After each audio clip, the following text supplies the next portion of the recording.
Hi guys! Welcome back again to my channel. So, kagaya nung sabi ko sa inyo nung nakaraan, gagawin ko ng separate video itong pagbabayad sa may Magic Cash na ngayon pa nga lang ay sobrang daling pag-applyan. Hindi mo kailangan ng proof of income. Isang ID lang, makakapag-loan ka na agad sa kanila at same day mo ding makukuha. Ayan, nakalagay sa kanila 2 terms pero in reality, kagaya ng review ko,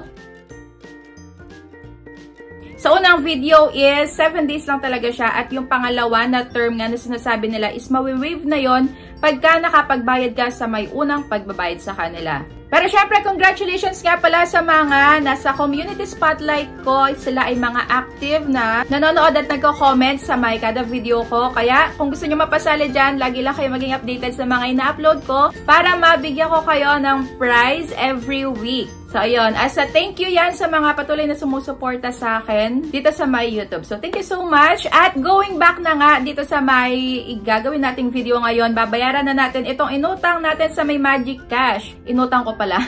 Ayan, babayaran na natin ngayon at kagaya na sabi ko nung unang video, hassle dahil sa website nga lang natin siya unang nakita. Ayan, pina-add lang to sa may home screen natin pero hindi siya totally ida-download. Yung website na yon na Pinoy Peso / Magic Cash ay mahirap gamitin pagka in-add sa may home screen. Kaya ayun, nagpunta ulit ako sa may website na pinag-applyan ko sa kanila. Yeah, sa may pinoypesoloan.com. Doon ako nag-login ulit. So kahit na Pinoy Peso yung nakalagay dito, pagka nagpunta ka dun sa may loan or sa may current orders, ito yung makikita nyo, yung Magic Cash. At ito na nga yung 1,000 pesos na niloan ko sa kanila. So, babayaran na natin yan. Makikita nyo ngayon itong repay sa may ibaba. Saka yung pinaka-total na babayaran nyo nga sa taas, 990. Yung babayaran natin dun sa may 1,000 pesos na nakuha ko sa kanila. Meron sila dito 380 pesos nga pala na kinaltat. Kaya yung natanggap ko na lang is 620. O, diba? Medyo malaki. At yung repayment details, ayan, makikita nyo sa may ibaba. So, lumalabas lang pala dito na 6 days lang kailangan bayaran mo na yung niloan mo. Hindi totoo yung 120 plus days na sinasabi nila dito. Ayan, yung interest ay 0 pero bawing-bawi sa may service fee. Ayun, so repay na nga natin dito sa may itaas. At meron ka dyang pamimilian na GCash, PayMaya, ShopeePay, QuickPay, e-wallet yan. So, pwede ka ding magbayad sa may bank or over the counter. Pero syempre, ang pinakagamit na gamit ay GCash. Kaya dito tayo sa may GCash magbabayad. At ikakopy nyo nga lang itong contract number. So, i-click nyo yung copy na yan.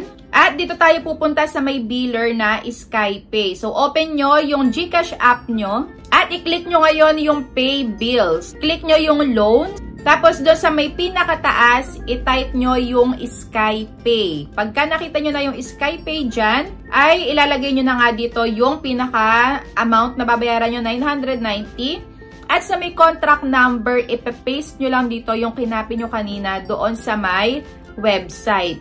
I-double check nyo din dahil baka hindi nyo na-copy yung pinaka buong contract number. Baka may isa ka dyang hindi na-copy na letter or na number. Mamamali ka, masasayang yung bayad mo. At next naman, yung mobile number. Ayan, lagay mo lang yung kung ano in-register mo sa kanila. Tapos, email for confirmation nga. At next na natin. So, ayan, SkyPay loans ang pupuntahan nyo, ha? So, confirm na. At ayan, nabayaran na natin ang loan natin dito sa my Magic Cash. Ngayon, i-check ko kung talagang nabayaran natin dahil yung iba nga, ayan, may nababasa ako online na nakapagbayad na sila pero hindi nga nagre-reflect doon sa kanilang pinaka-account. So, ito na nga, nirefresh ko na. At ito na nga yung lumabas. Ayan, nag-reflect na yung bayad ko sa kanila. Kaya yung makikita nyo dito sa may due amount is 0 na. Kaya lagi nyo ding i-check kung talagang nabayaran nyo na yung loan nyo sa may mga loan app na ina-applyan nyo bago kayo magpakakampante.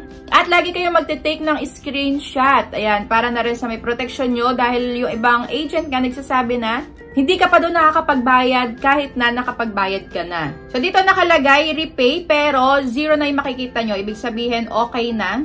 So, nasa sa inyo na nga yan kung ipagpapatuloy nyo pa rin or kung magre-reloan kayo dito sa my loan app na to. Pero para sa akin ay hindi ko to nire-recommend dahil sobrang laki ng mababawa. Pero, ayun, still the same day nyo pa ding makukuha kung sakaling nangangailangan kayo ng mabilisan talaga. Pwede nyo itry yung Mabilis Cash. Ayan, Mr. Cash. Dahil mabilis ding mag-approve yun. Unlike dito, sobrang laki ng mababawas kahit na same day mo din siyang makukuha. Pero pinaka-recommended ko nga pala na loan application, ayan, meron akong in-upload dito sa my YouTube channel ko.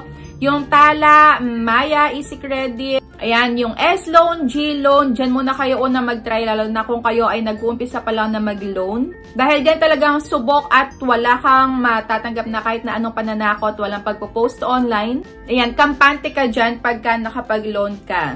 Lalo na pagka na-aprobahan ka dyan, make sure lang na, ayan, babayaran mo yung loan mo on or before your due date para hindi ka din masira sa kanila. So, inuulit ko lang dito sa My Magic Cash / Pinoy Peso. Ayan, maaari ka dito makatanggap ng pananakot dahil dito sa Pinoy Peso, marami na dyang mga nagra-run sa may online na makukulit nga daw yung agent kahit na nakapagbayad ka na, tumatawag pa din at mangungulit na pagka malapit ka na mag-due date. So, dito nabalitaan din na nagpo-post nga online. Kaya kung ikaw ay hindi makakabayad sa may due date mo na 6 days dito sa My Magic Cash / Pinoy Peso, ay huwag mo nang ipagpatuloy dahil baka nga maranasan mo yan at baka mahirapan ka lang din. So, ayun lang. Thank you for watching and see you on my next vlog. Bye!